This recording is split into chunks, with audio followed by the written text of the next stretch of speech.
Ganito siya magdamo. O, di ba? Para hindi ka mahirapan, Jane, ito gamitin mo.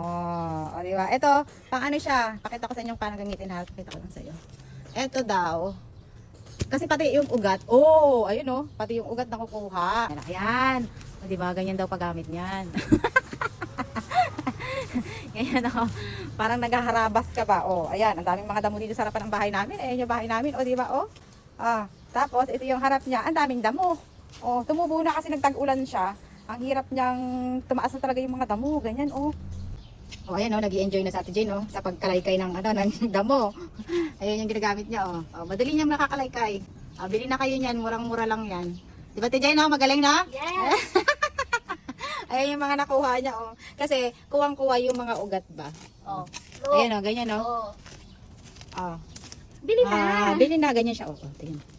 Oh, madali na lang yung inyong pag-garden.